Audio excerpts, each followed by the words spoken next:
वो पहली बार का मिलना भी कितना पागल कर देता है। हो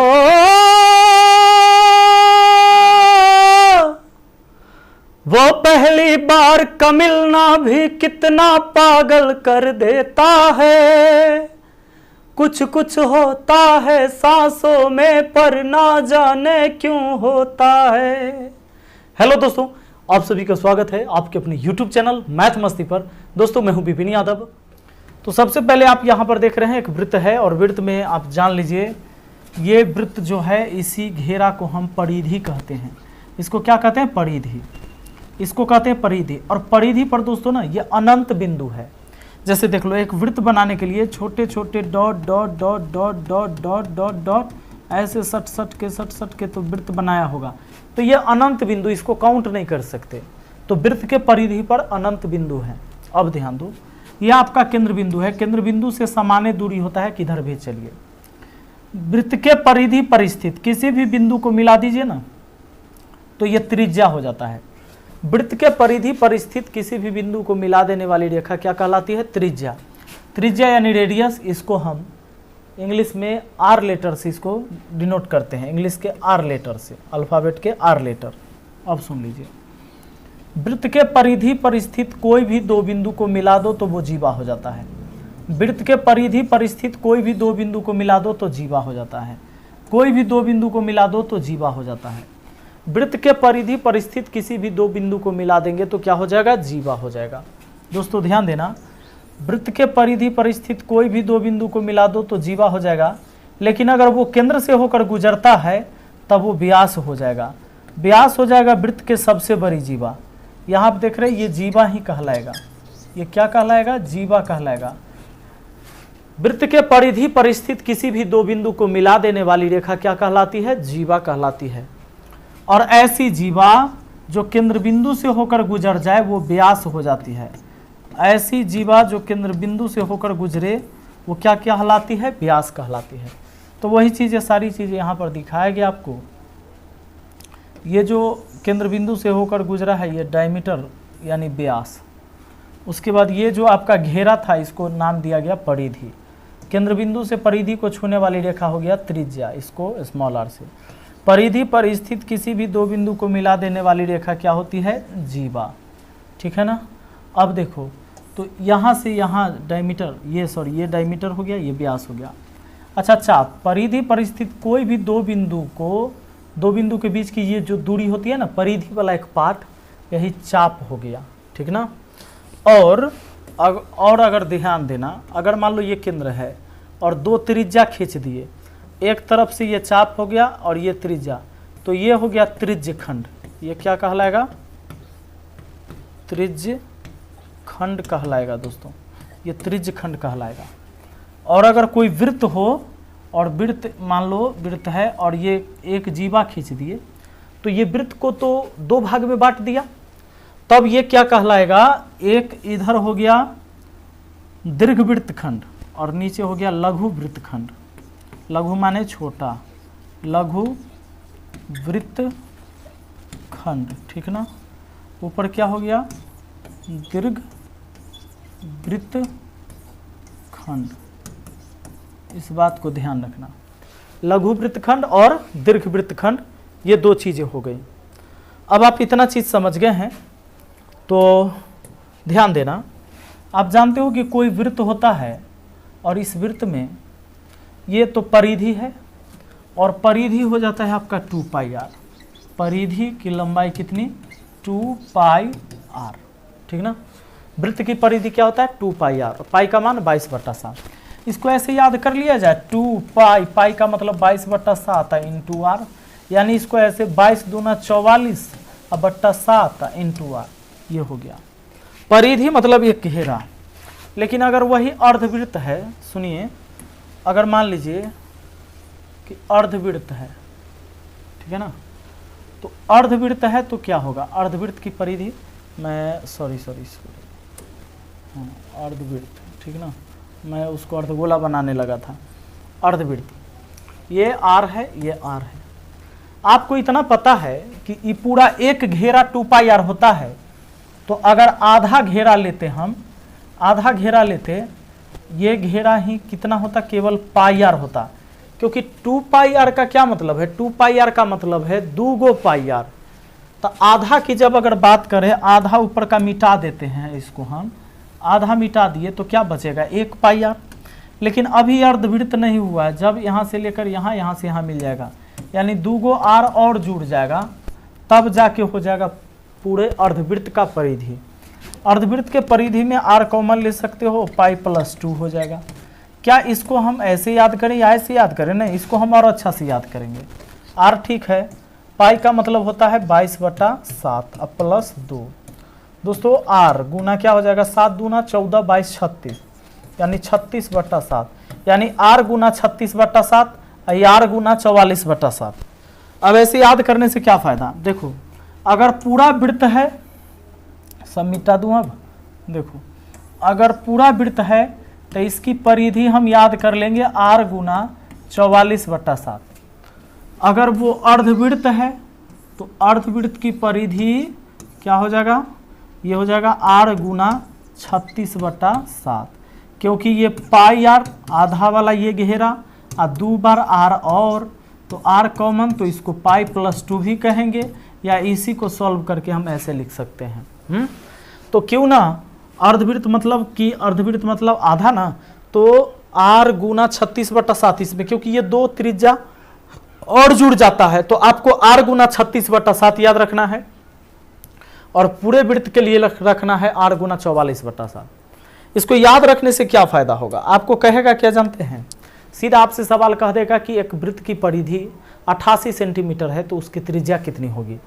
अब एक वृत्त की परिधि 88 है, तो परिधि तो होगा भैया आर गुना 44/7, और उसकी परिधि 8 सेंटीमीटर कहें, तो डायरेक्ट आप 44 दूना 88, आर बराबर 7 दूना 14 सेंटीमीटर आंसर कर लोगे, ऐसे कर लोगे। वरना आप क्या करोगे, एक वृत्त की परिधि 88 सेंटीमीटर दिया है, तो आप यहाँ लिखोगे वृत्त की परिधि 2 पाई आर, और इसके बराबर लिखोगे 88 सेंटीमीटर, ठीक ना। फिर आप करोगे 2 गुना 22/7 गुना आर बराबर 88 सेंटीमीटर। ये हम टाइम बर्बाद कर रहे हैं। अब देखो आप काटोगे 22 दूना 44, 44 दूना 88, तो आर बराबर 7 दूना 14 सेंटीमीटर। क्यों ना अगर डायरेक्ट हम याद रखे हुए हैं कि वृत्त की परिधि 88 आर गुना 44/7 होता है, 88 दिया है तो बराबर में लिख देंगे परिधि को परिधि के बराबर, त्रिज्या को त्रिज्या के बराबर, है ना, क्षेत्रफल को क्षेत्रफल के बराबर, ऐसे तो काम आसान हो जाएगा, बस एक लाइन कम जाएगा। अब ध्यान देना, आपको पता है कि अगर कोई वृत्त है तो इस वृत्त का जो क्षेत्रफल होगा यानी एरिया जो होगा, एरिया होगा पाई आर स्क्वायर। वृत्त का क्षेत्रफल क्या होता है, पाई आर स्क्वायर एरिया। अब अगर आपको मान लीजिए कि इसमें आपको पूछता है, यहाँ कोण दे देता है 60 डिग्री और कहता है इस त्रिज्यखंड का एरिया क्या होगा, ठीक ना। तो याद रहे ये त्रिज्यखंड का क्षेत्रफल आपको बताना है। त्रिज्यखंड का क्या बताना है, क्षेत्रफल। तो पूरे के एरिया का यानी पाई आर स्क्वायर का थीटा बट्टा 360। क्यों, यहाँ 60 डिग्री के रिस्पेक्ट में 60 डिग्री का ही मान पता करना है। इतना कौन 60 डिग्री है, तो 60 डिग्री के एरिया में कितना आ रहा है, तो 60 को ऊपर लिख देंगे। अब पूरा वृत्त बनाता है केंद्र पर 360 का कोण, पूरा कितना बनाता है 360 का कोण। तो बस आपको पाई आर स्क्वायर थीटा बटा 360, इसलिए फॉर्मूला याद रखना है त्रिज्यखंड का क्षेत्रफल। अगर हो सकता है आपको समझ में नहीं आया हो, तो मान लो कि कोई वृत्त है और इसके 2 व्यास एक दूसरे को काट रहे हैं ऐसे एकदम समकोण बना के। दोस्तों एक कोण 90, ये भी 90, 90, 90। आपको पता है कि 90 चौका 360 हो जाएगा। अब इसका ये भी मतलब है ना दोस्तों कि इसमें चारों जो घर बना छोटा छोटा, ये चारों आपस में बराबर है, क्योंकि ये 90 डिग्री का मान। अब 90 डिग्री जो होता है 360 का कितना भाग होता है, 90 डिग्री 360 का 90 चौका 360 1/4 भाग हो गया। 90 जो होता है 360 का कितना होता है 1/4, यानी कि अगर हमें इस एरिया को निकालना हो या इसमें से किसी एक के बारे में, कोई भी एक का निकालना हो हमें, तो याद रहे, यहाँ पर ध्यान दीजिए कि आपको किसी एक का एरिया निकालना है इसमें से एक घर का, तो आप पूरे वृत्त की एरिया निकाल लीजिए πr² और उसका 1/4 ले लीजिए। क्यों? क्योंकि 90 डिग्री जो हुआ ना पूरे का 360 का 1/4 होता है, यानी पूरे एरिया का 1/4 ही हमें चाहिए। ये हो गया त्रिज्यखंड का एरिया, इसलिए हम इसको याद करते हैं पूरे वृत्त का एरिया और θ/360। अब यहाँ अगर 60 डिग्री है तो 60/360, 90 डिग्री में निकालना है तो 90/360, 30 डिग्री का मान निकालना है, 30 डिग्री के एरिया में कितना आ रहा है ये पता करना है, तो πr² और 30/360 ऐसे करना है, कुछ नहीं। तो चलिए अब ये चीज़ें समझ में आ गया होगा आपको। ध्यान देना, अगर कोई वृत्त है और इस वृत्त में आपको बताना है इस चाप की लंबाई, मान लो ये चाप जो है, चाप की लंबाई कितनी होगी, तो देखो ये जो एरिया था ना, ये वाला जो था, ये एरिया का एक पार्ट था, तो πr² θ/360 किए। और अगर हमें बताना है यहाँ से यहाँ, यानी ये बताना है परिधि के एक पार्ट के बारे में, तो परिधि क्या होता है, 2πr होता है, परिधि होता है ना। तो परिधि का थीटा अब बट्टा में 360 डिग्री लिखेंगे, ठीक ना। परिधि का θ/360, ये हो गया चाप की लंबाई, चाप की लंबाई निकालने के लिए, चाप की लंबाई निकालने के लिए, ठीक है ना। अब देख लो, सिंपल बताते हैं हम आपको। मान लीजिए पूरा परिधि 88 सेंटीमीटर, पूरा परिधि कितना है 88 सेंटीमीटर, और आपको बताना है कि ये वाला इतना कितना होगा। तो ये वाला कितना होगा, तो एक काम करिए, ये वाला तो 90 डिग्री के रिस्पेक्ट में है ना, तो 90 90 90 यानी 88 4 पार्ट में बटेगा। यानी आपको पूरे परिधि का, तो परिधि का वैल्यू 88 है, तो 88 का 90 अब बट्टा कितना 360, 90 चौका 360, 22 चौके 88, यानी यहाँ से यहाँ तक 22 होगा, यहाँ से यहाँ भी 22 ही होगा, यहाँ से यहाँ 22 होगा और यहाँ से यहाँ भी 22 होगा। बोलो 22 चौके 88 हो गया कि नहीं हो गया? हो गया। तो ये बात है, तो समझ गए हैं, परिधि के लिए भी समझ गए हैं, आप क्षेत्रफल के लिए समझ गए हैं। दूसरा बात, परिधि का ही एक पार्ट चाप हो गया, तो चाप को निकालना है, तो परिधि का θ/360, अगर त्रिज्यखंड का एरिया निकालना है तो परिधि का θ/360, क्योंकि एरिया निकालना है। अब हम इसके सारे पॉइंट समझ लेते हैं। दोस्तों त्रिज्या किसको कहते हैं? केंद्र से परिधि तक की दूरी को त्रिज्या कहा जाता है। ये सारी चीज़ें हम समझा रखे हैं, लेकिन यहाँ लिख भी दी हैं ताकि आप यहाँ से देख सकें और लिख भी सकें। त्रिज्या किसे कहते हैं? केंद्र से परिधि तक की दूरी को त्रिज्या कहा जाता है। एक वृत्त में अनंत त्रिज्याएं होती है तथा सभी त्रिज्याएं आपस में समान होती है। ये बात जानने वाली है, बिल्कुल जानने वाली है कि कोई की वृत्त में त्रिज्या खींचते रहो, ये सारे त्रिज्या हैं और सारे त्रिज्या की लंबाई आपस में क्या होगा? समान। आपको जितना मन करे आप त्रिज्या खींच सकते हो, आपको जितना मन पूरा भर दो, खींचते जाओ। ये सारे त्रिज्या हो गया और अनंत त्रिज्या होता है। त्रिज्या की संख्या अनंत है, इसको काउंट नहीं कर सकते। अगला हमारा केंद्र। केंद्र क्या है? वृत्त के मध्य स्थित वह भाग जहाँ से वृत्त की परिधि समान दूरी पर होती है। नहीं, सीधा बात है कि कोई वृत्त है और इसका जो केंद्र है एक ऐसा स्थान है जहाँ से समान दूरी होता है। किधर भी परिधि पर जाइए तो इससे समान दूरी होता है। आगे कहता है व्यास यानी डायमीटर। एक ऐसी सबसे बड़ी रेखा को वृत्त के केंद्र से होकर गुजरती है तथा दोनों तरफ वृत्त की परिधि को छूती है। एक वृत्त में अनेक व्यास हो सकते हैं, लेकिन सभी व्यास का समान लंबाई के होते हैं। सभी व्यास क्या होते हैं? समान लंबाई के होते हैं। जैसे सभी त्रिज्या समान लंबाई की होती थी, उसी तरह सभी व्यास भी समान लंबाई की होंगी। इतना बात आप जान गए।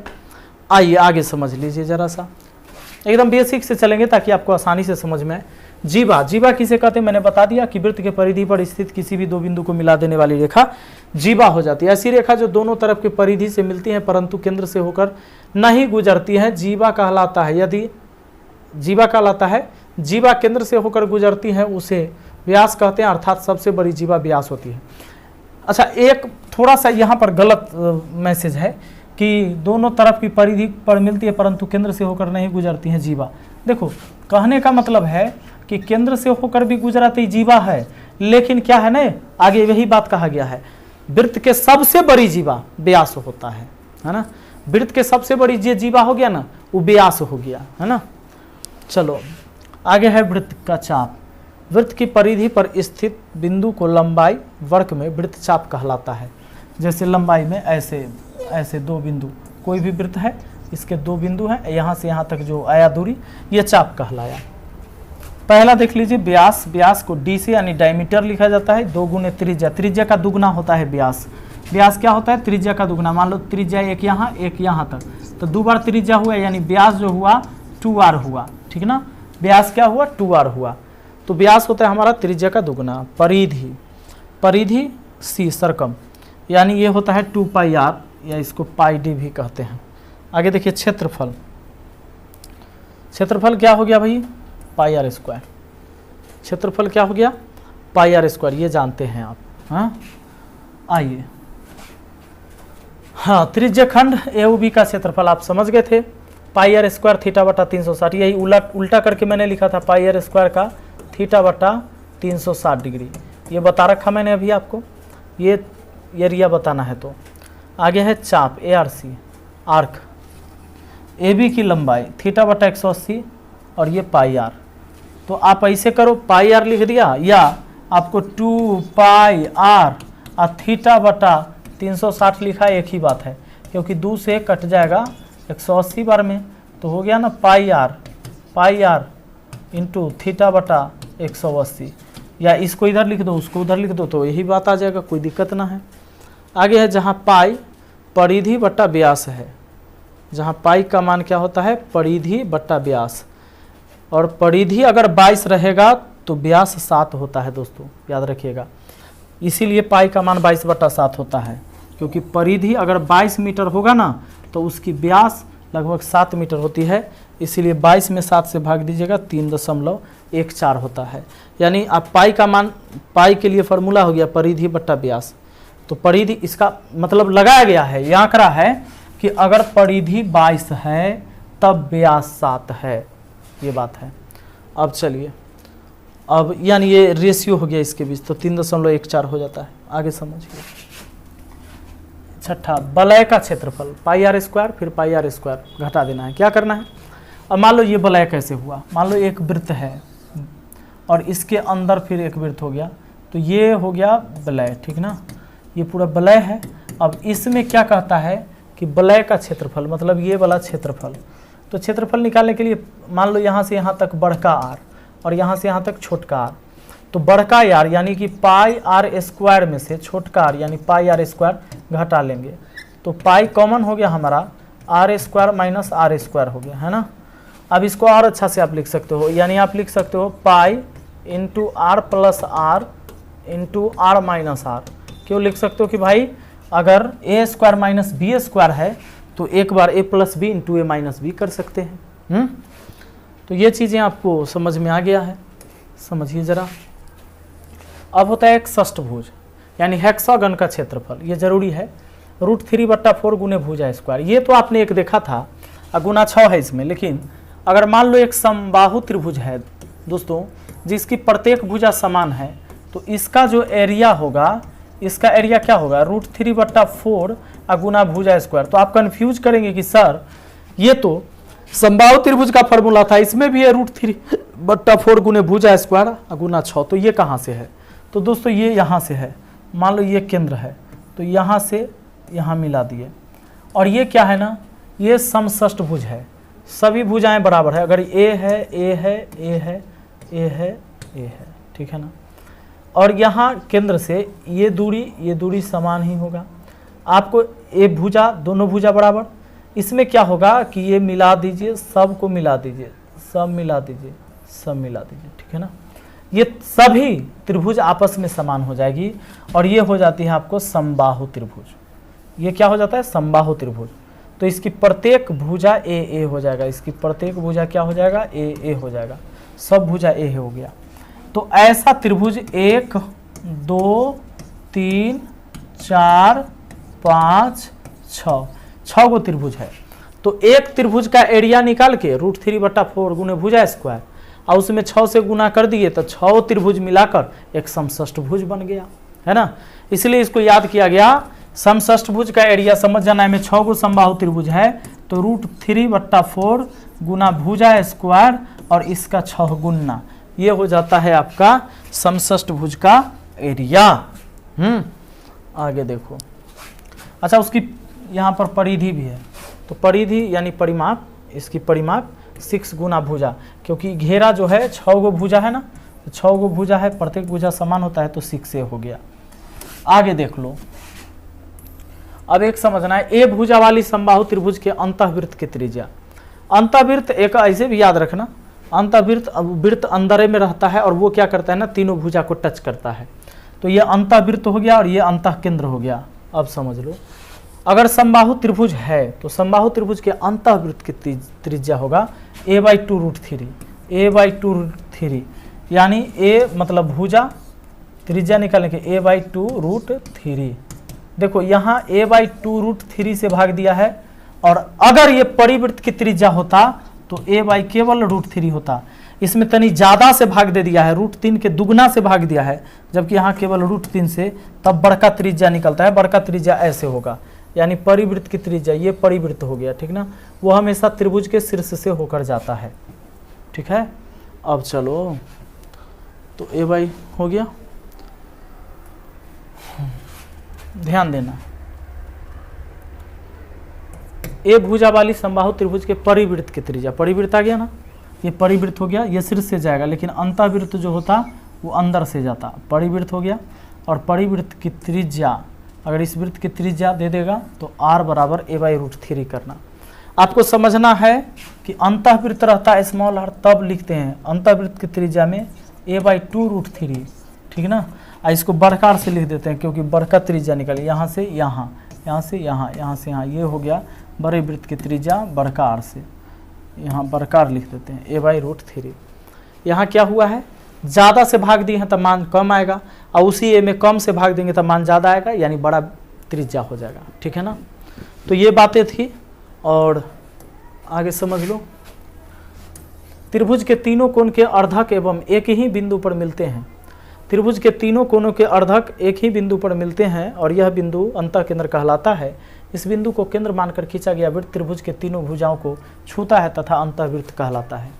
क्या कहलाता है, मान लो कोई त्रिभुज है और त्रिभुज के अंतःकोण, त्रिभुज के अंतःकोण के अर्धक, मतलब इस कोण को 2 भाग में बांटते हुए जो जाता है वो वाला लाइन, ठीक ना। कोण को, इस कोण को 2 बराबर भाग में बांटे, ये होता है अंतःकेंद्र। और इसमें जो एक वृत्त जाता है, वृत्त बनता है, वो हमेशा भुजा को अंदर से छू कर जाएगा, अंतःवृत्त हुआ। और जो बाहर से गया वो परिवृत्त हो गया।